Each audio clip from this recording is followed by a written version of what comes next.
अभी जस्ट 5-7 दिन में ज्वाइन करे, लेकिन मैं यहाँ थोड़ा लेट हुआ क्योंकि काम बहुत ऑफिस के होते हैं, लेकिन मैं फिर भी टाइम निकाल के, अभी बहुत टाइम काम थे, लेकिन मैं सोच रहा हूँ कि मुझे काम छोड़ के यहाँ जल्दी आ जाना चाहिए। मुझे तो यहाँ सुबह आके बैठ काम चलते रहेंगे। यो जो मेरा पहले एक स्कूल की विजिट हुई आज मेरी एज ए एकेडमिक देखे जाए, मैं बहुत बधाई देना चाहता हूँ आपकी जो साइंस विंग की जो टीचर है, जिन्होंने एक अच्छा काम करवाया, आपके जो मैथ के जो टीचर हैं, आपके जो इंग्लिश के जो टीचर हैं, इन्होंने एक अलग से अपना आप बच्चों को देने की कोशिश करी है। ये वास्तव में एक स्वागत योग्य है, काबिल तारीफ है, क्योंकि हर रोज़ हम वही किताब पढ़ते हैं, हर रोज़ वही हमारा काम होता है।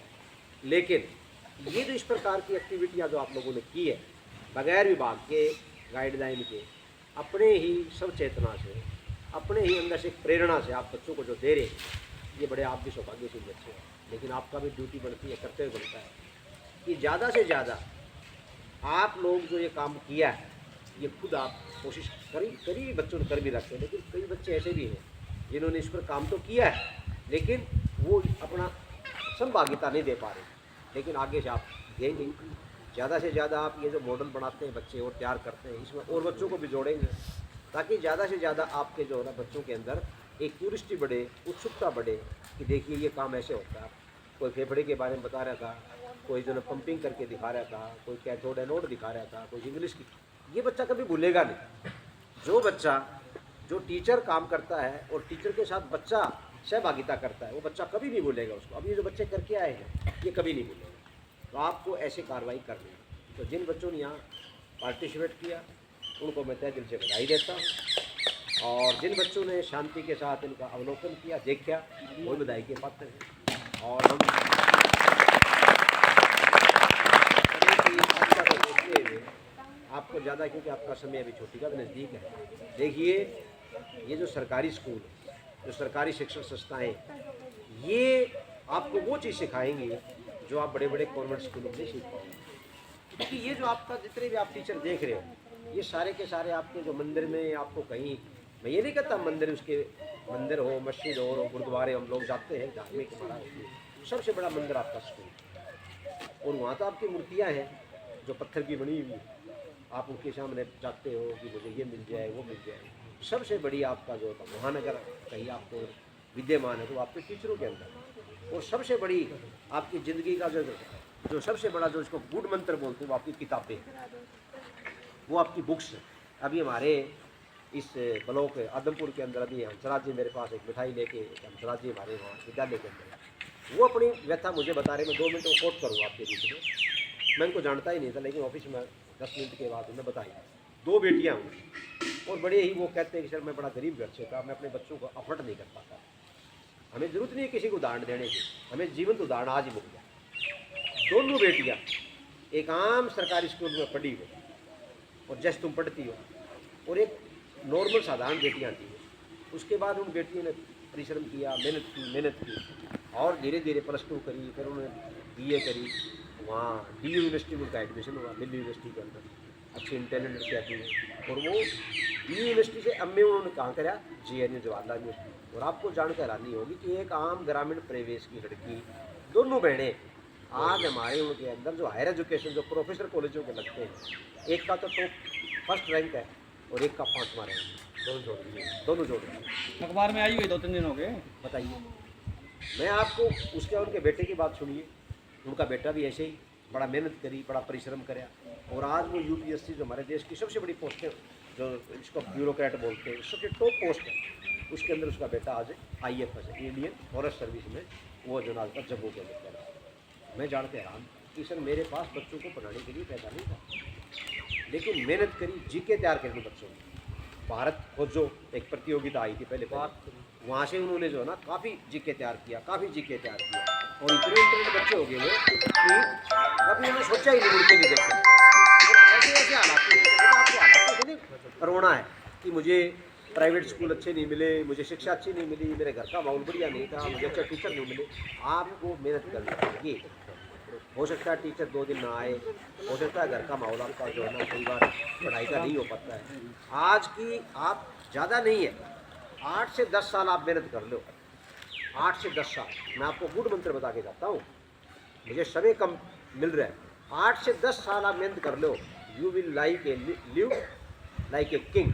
50 साल जिंदगी ऐसी बढ़िया गुजारोगे। एक ही फंडा है जीवन का, ना तो कोई जीवन को बर्बाद करने वाला है, ना आपको जीवन को बनाने वाला है। You are the destroyer and you are creator. Gita में एक बात कहता है अर्जुन को कृष्ण भगवान कि अपने जीवन भी बनाने वाले आप हो और जीवन का विनाश करने वाले भी आप हो। इसलिए रोड़ा नहीं है हमारे को कि मुझे ये नहीं मिला, मुझे वो नहीं मिला। आप 8-10 साल स्कूली शिक्षा मेहनत से कर लो, 50 साल राजा की तरह जिंदगी जीवोगे। अगर यहाँ लापरवाही कर दी ये 8-10 साल, तो पशु की तरह जिंदगी जीवो। अब आपके हाथ में रात को सोचना बात कि हमारे जो बीयू आए थे, दो ही बातें जीवन में, दो याद।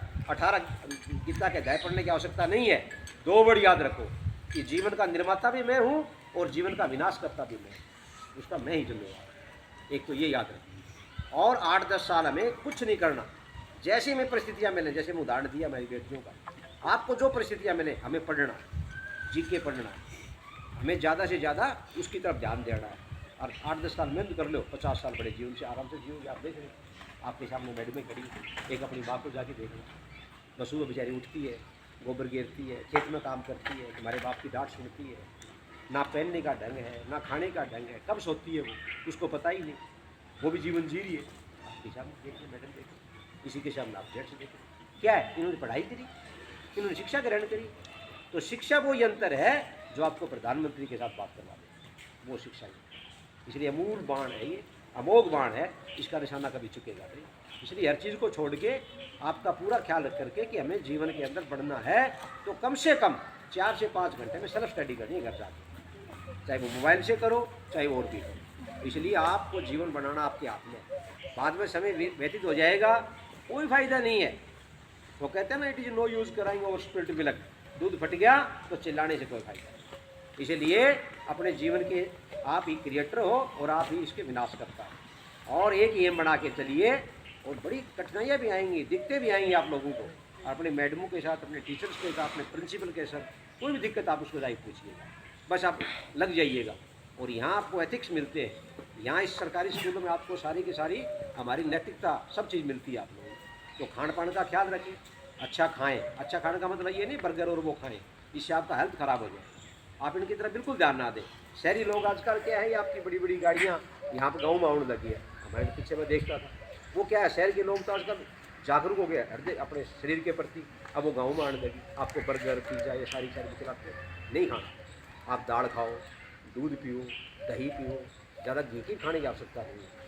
पत्तेदार सब्जियाँ खाओ, आपकी जो ना आपके खेतों में झाड़ियों में रहते हो आप लोग, ज़्यादा से ज़्यादा मेथी है, आपका धनिया है, आपकी पालक है, गाजर आई हुई है, आपकी जो ना क्या नाम है मूँगफली आई हुई है। आपको ज़रूरत नहीं है काजू खाने की, आप मूँगफली खा लो, आपके सारे के सारे जो ना प्रोटीन और विटामिन भी पूरे हो जाएंगे। गाजर खा लो, गाजर का रंग लाल होता है, आपका खून का रंग लाल, आपका खून बढ़ जाएगा, आपको आंखों की दृष्टि अच्छी हो जाएगी। आप ये चीज़ें खाओ, घरेलू चीज़ें घर में बना के, ज़्यादा प्रयोग इनका करो, बाहर की चीज़ें मत खाना। आपको शरीर का ख्याल रखना है, अभी आपका बढ़ता हुआ शरीर है, दूध ज़्यादा पियो, आप शरीर का बढ़िया हो जाएगा तो आगे जाके आपको कोई रोग नहीं होगा, नहीं शरीर में विकार आ जाएगा, आपका शरीर कहीं ना कहीं दर्द करने लग जाएगा। इसलिए शरीर का ख्याल रखना और अपना एक ही मकसद होना चाहिए कि मुझे जीवन में कुछ बढ़ना, और उसके लिए आपको अथक प्रयास, कड़ी मेहनत करनी पड़ेगी और अपना पूरा का पूरा ध्यान रखना पड़ेगा।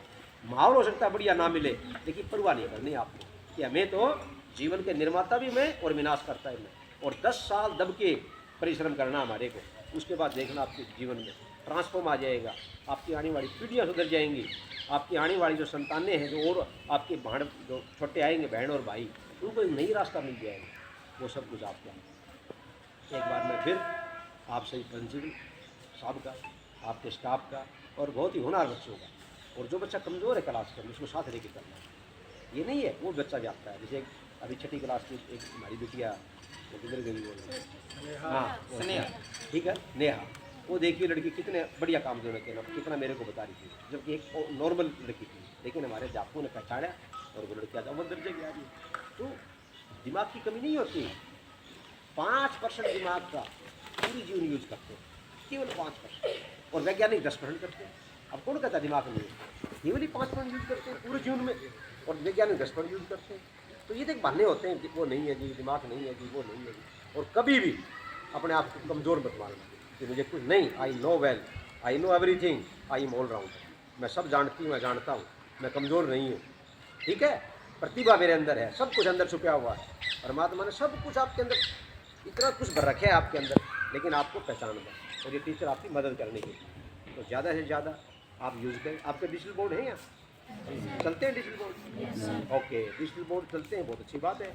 कई बार टीचर नहीं आता, आप चला ले उसको, ऐसी चीज़ें देखो, उसमें जीके देखो और देखो उसके अंदर। बहुत कुछ सरकारी स्कूल में आजकल हम सरकार ने दे रखी है, सारी फैसिलिटी आपके लिए सारी दे रखी है। तो मैं एक बार फिर आप सभी का, मुझे बहुत खुशी हुई, मैं धन्यवाद देना चाहता हूँ आपके प्रिंसिपल सर का, और सुमन मैम जो हमारी बेटी है ये, और इन्होंने बड़ा सुबह से फ़ोन कर रही थी। बाकी मैडमों को आपकी जो साइंस विज्ञान के अध्यापिका है, ये बहुत अच्छा कार्य करवा रही थी। ये देखा जाए कैसे ऐसे मॉडल थे। बाकी स्टाफ भी धीरे धीरे मैं जान जाऊँगा, जान लें। सारे स्टाफ मेहनती, आपका स्टाफ अच्छे बच्चे आप हो, और हमें मेहनत करनी है। आप आओगे, मेहनत करोगे, सरकारी स्कूल बचेंगे, सरकारी स्कूल बचेंगे, हमारा रोज़गार बचेगा, रोज़गार बचेगा तो हमारा जीवन खुशनुमा होगा। नहीं, सरकारी स्कूल अगर बंद हो जाएंगे तो रोज़गार नहीं बचेंगे, रोज़गार नहीं बचेंगे तो हम सारे बेरोज़गार हो जाएंगे, हमारा लाइफस्टाइल ख़राब हो जाएगा। तो आप सभी का इस विद्यालय प्रांगण में आने पर मुझे बेहद प्रसन्नता, बेहद खुशी और बेहद आनंद का मैं महसूस कर रहा हूँ, और मैं आप सभी को धन्यवाद देता हूँ। इसी प्रकार अपने ज़िंदगी को जिए और ऐसे प्रकार नए नए आइडिया लेके आइए। आपका बहुत बहुत धन्यवाद। जय हिंद।